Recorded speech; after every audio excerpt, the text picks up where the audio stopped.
Hey there, welcome back to the channel. Today we are continuing our discussion about bacteria in our bed.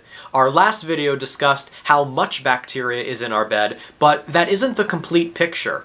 So today we are discussing how long bacteria survives in our bed.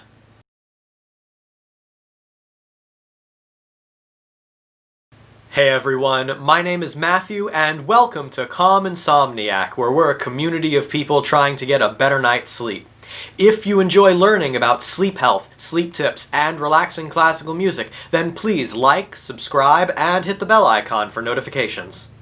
Before we really get into this topic, I want to address the reasons why I decided to make this video. First, as I mentioned in the intro, in order to understand the complete picture of how bacteria in our bed affects us, we need to not only know both how much bacteria there is, but how long the bacteria survives and how that can affect our overall sleep health. Second, my previous video was one of the most initially successful videos I've had in a long time, so it would be silly of me to not try to capitalize on that momentum. And finally, a viewer left a comment on my previous video that I thought is worth addressing. This viewer informed me that bacteria only survives on cotton for about a month, and then said that my cumulative figures were misleading.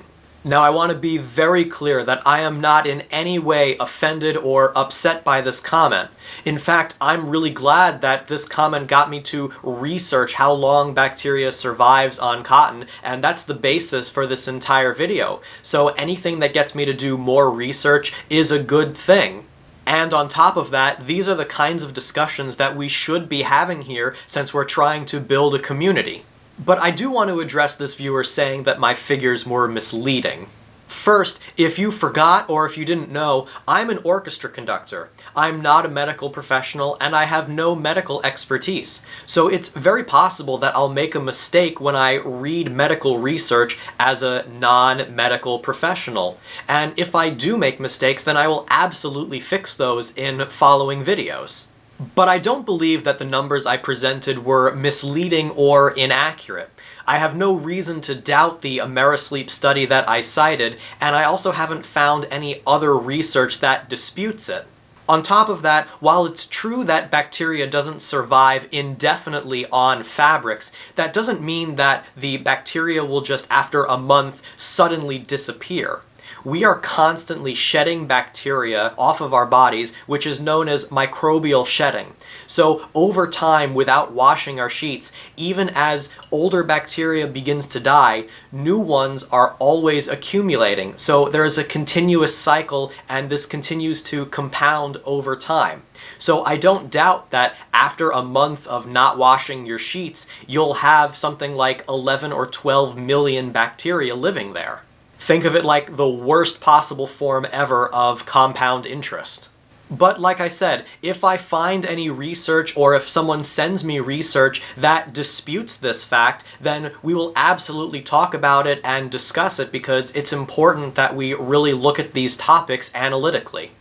Alright, with all of that out of the way, let's get into today's topic, which is how long bacteria survives in our bedding. The research I'll be referring to today discusses the survival rate of bacteria on fabrics as it relates to nosocomial or hospital-acquired infections. This doesn't mean that the numbers are wrong, it's just an important bias that we need to consider when looking at this research. If you missed my previous video, then you should definitely check it out over here. But I discussed that there are 4 main strains of bacteria found in our bed: gram-negative rods, gram-positive rods, bacilli, and gram-positive cocci.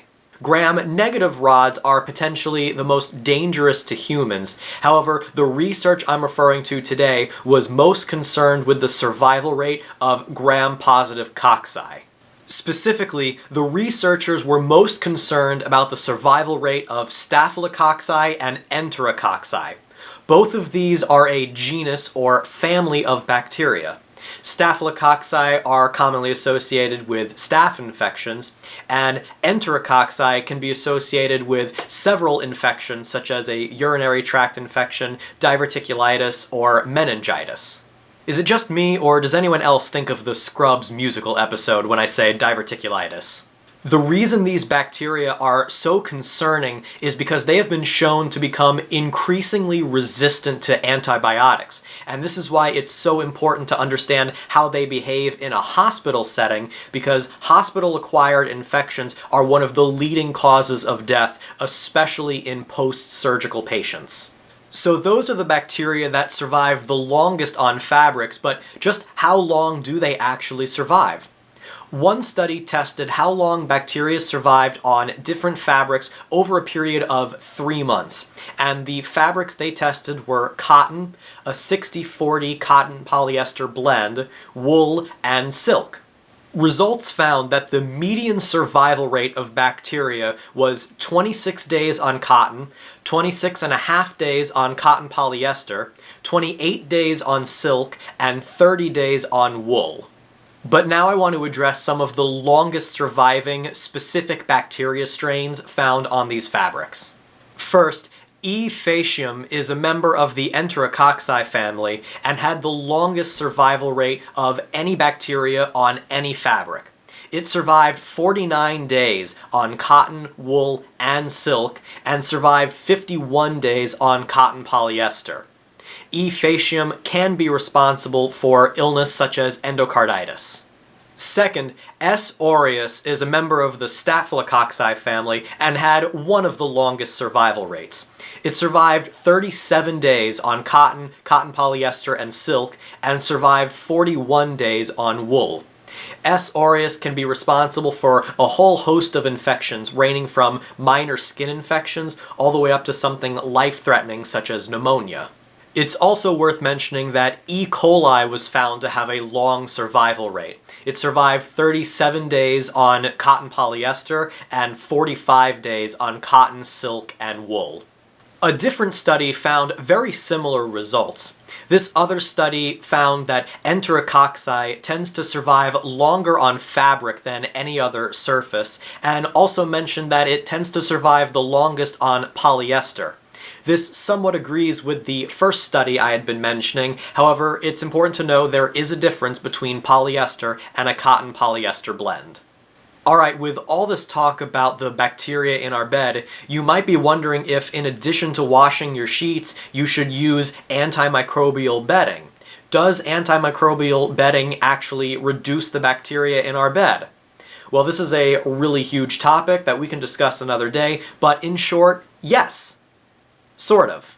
Antimicrobial fabrics could reduce the amount of bacteria, but the term antimicrobial has a wide range of definitions. It can mean anything as weak as just reducing the growth of bacteria, all the way to anything as strong as killing all bacteria in less than 10 minutes. It's important to understand that most consumer, non-medical antimicrobial fabrics only reduce bacteria growth. This means that the antimicrobial properties only protect the fabric itself and not the user. So these fabrics will help reduce the growth of bacteria, specifically odor-causing bacteria or preventing the sheets from changing a bad color, but it doesn't relate to the health of the person sleeping in those antimicrobial sheets. In fact, there are marketing regulations enforced by the FDA and EPA which prevent companies from marketing non-medical products as being antimicrobial or having any health benefits. So if you do sleep in bedding that is out of an antimicrobial fabric, it could be healthier for you, even though that claim can't be made. Remember, as I previously said, antimicrobial fabrics only protect the fabric itself and not the user. So it could be considered overall healthier sleeping in antimicrobial sheets because the bacteria growth rate is reduced, but this doesn't mean that you aren't going to get sick or that bacteria won't continue to grow and develop in unwashed sheets. Alright, that is a relatively quick answer to how long bacteria survives in our bedding. There are many other topics that we can discuss as it relates to the bacteria in our bed, but frankly, I need to take a little break from this topic because it's kind of gross and freaks me out a little bit. But I hope that this video, as well as my previous video together, have painted a pretty clear picture of just how the bacteria in our bed can affect our overall health and what we can do about it. Let me know in the comments below what other topics related to our sleep health would you like me to research and discuss. Your input is very important to me, so if there's a topic you want discussed, let me know and I'll be sure to get to it. Thank you so much for watching. I hope you enjoyed this. I hope you learned something. Don't forget to like, subscribe, follow me on Facebook and Pinterest, check out my website, and join my email list. All of those links are down below. If you missed my previous video discussing how much bacteria is in our bed, then you should definitely check out this video right over here. And if you want to discover a curated playlist of relaxing classical music for sleep and relaxation, then check out this playlist down over here. Thanks for watching. I'll see you next time.